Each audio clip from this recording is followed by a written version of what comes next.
Shuzo Oshimi est un mangaka japonais qui aborde très souvent des thèmes forts, très humains, mais surtout très complexes dans chacune de ses œuvres. Cela peut être les difficultés du passage à l'âge adulte pour un adolescent, les complexes d'un individu, l'exclusion, l'isolement, ou encore le sentiment de malaise. Et je préfère être clair avec vous tout de suite, ces mangas ne sont pas à mettre entre toutes mains, ces œuvres demandent un minimum de maturité et ne sont pas destinées au grand public. J'ai déjà prévu de consacrer une vidéo entière à cet auteur de génie qui est bien évidemment l'un de mes mangakas favoris, mais aujourd'hui, je vais me contenter de mettre en lumière le premier manga que j'ai lu de lui, et c'est aussi le premier que j'aborde sur la chaîne, ça tombe bien, j'ai nommé Dans l'intimité de Marie. Est-ce enfin un hentai? De retour pour ruiner mes vidéos? Parle-nous de Marie. Au risque de te décevoir, c'est un seinen et non un hentai, mais bon, avant que tu commences à rager, on va lancer l'intro.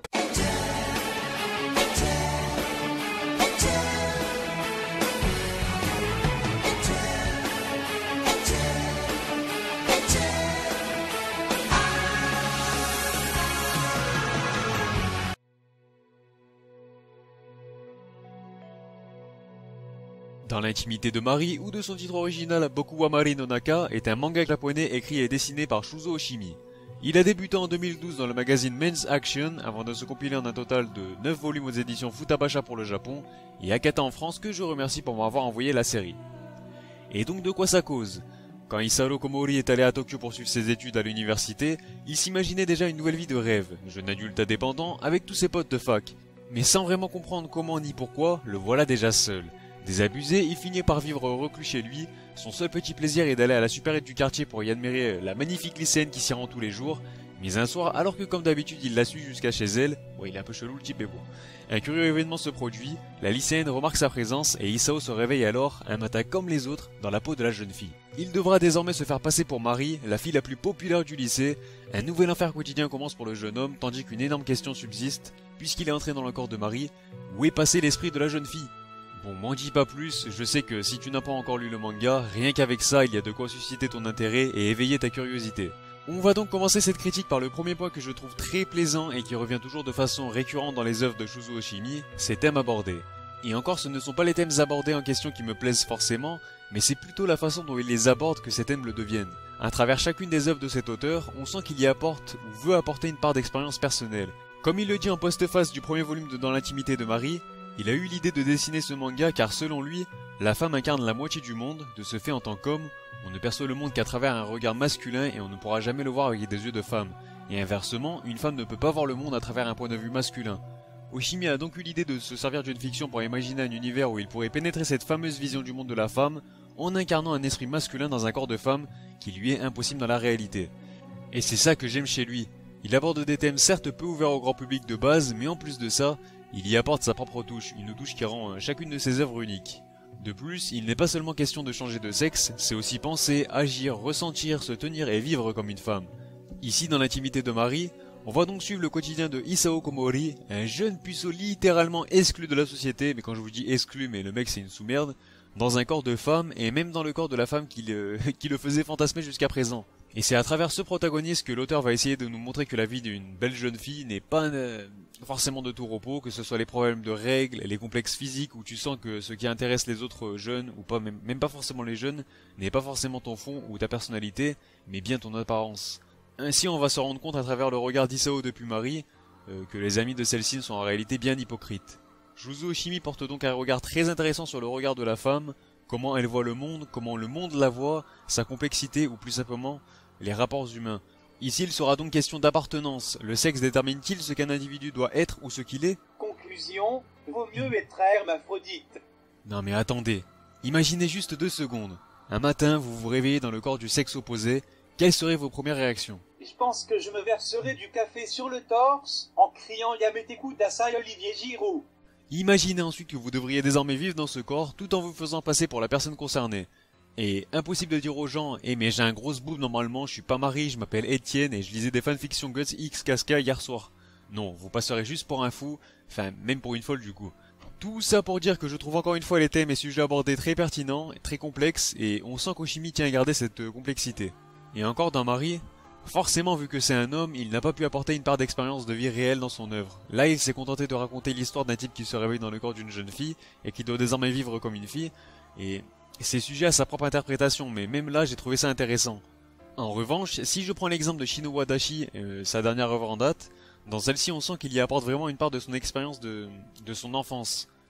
Cela instaure un côté toujours plus réaliste, mais également un quotidien qui se veut encore plus terrible, plus terrifiant pour ses protagonistes, puisque l'on se dit que cela pourrait arriver à n'importe qui, à n'importe quel jeune, voilà, n'importe quel jeune pourrait vivre ce que vivent les personnages, et croyez-moi, c'est vraiment une descente aux enfers qui instaure vite un sentiment de malaise. Mais pour en revenir à Dans l'intimité de Marie, je vous disais que l'on suit le quotidien d'un jeune homme qui se réveille dans le corps d'une jeune fille, de la fille de tous ses désirs, mais il va dans un premier temps découvrir petit à petit ce qu'est être une femme au quotidien. Il va aussi être confronté à davantage de problèmes, des problèmes qui ne sont pas à proprement parler des problèmes de femmes. J'entends par là que puisque Isao se retrouve dans le corps de Marie, il doit, comme je l'ai dit, se faire passer pour elle, vivre comme elle et voilà, faire comme si de rien n'était tout en essayant de trouver les réponses à ses questions. Pourquoi il s'est réveillé dans le corps de cette fille? Comment peut-il regagner son corps? Le pourra-t-il un jour au moins? Etc. Mais sa quête va très vite être dérangée par le quotidien de Marie, car même s'il a beau faire tous les efforts du monde pour se faire passer pour cette dernière, la réalité est qu'il n'est pas Marie. Il n'a donc pas son comportement, ses manières, ses mimiques et j'en passe. Forcément cela ne passe pas inaperçu et son entourage pense que Marie a des problèmes, qu'elle est bizarre, et c'est justement là que l'on va découvrir une autre facette de cette fille. Derrière la Marie studieuse appliquée, se trouve aussi une Marie qui sort le soir sans que sa mère sache où elle va, une fille qui lit des revues porno, etc. C'est loin d'être la fille modèle comme tout le monde le pense. Shuzo Oshimi nous dépeint un univers rempli de faux semblants, pour une vision plutôt sombre de la jeunesse, ou du moins une certaine partie de la jeunesse, car si à première vue la vie de Marie était l'exact opposé de la sienne, Isao va commencer à réaliser qu'il partage certains points communs avec elle. Cela permet non seulement de pimenter sérieusement la vie d'Isao qui était peu épanouissante, on va pas se mentir. Pour rappel, c'est un étudiant déscolarisé qui passait son temps à rester cloîtré chez lui pour jouer à la play ou se branler dans un appart crasseux, sans amis, exclu de la société, etc.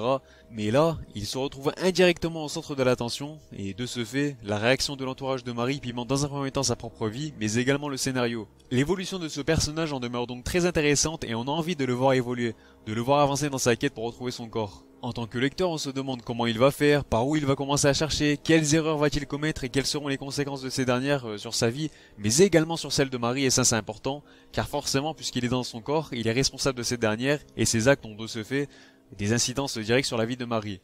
Bref, j'espère que vous suivez toujours, car comme je l'ai dit, c'est pas un manga accessible à tous, et je vous recommande vraiment d'aller vous procurer au moins le premier tome, il se suffit à lui seul pour vous annoncer la couleur, et comme ça vous saurez à quoi vous en tenir. Tu ferais mieux de le vendre directement comme un hentai, comme ça tout le monde s'y intéressera. Pour conclure, je ne peux que vous recommander la lecture de Dans l'intimité de Marie, que ce soit le scénario qui reste très captivant de par ses nombreux mystères, le développement des personnages dans un environnement réaliste mais qui n'en demeure pas moins évident pour autant.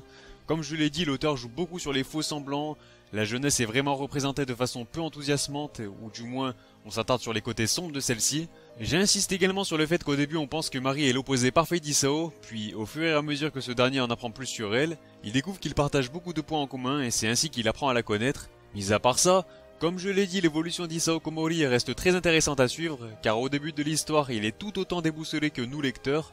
Pour cela, Oshimi adopte une narration qui se veut clairement introspective sur Isao. On suit de l'intérieur ses interrogations, ses doutes, ses maladresses et ses nombreuses inquiétudes pour un résultat qui dépeint avec une certaine caricature le regard que peut avoir l'homme sur la femme. D'ailleurs, le seul bémol que j'ai concernant Dans l'intimité de Marie, c'est que les personnages masculins sont beaucoup trop caricaturés. Oshimi a su trouver une certaine nuance concernant les femmes, mais à côté de ça, les hommes sont tous des gros porcs armés de leur cul H24 qui rougissent devant les filles.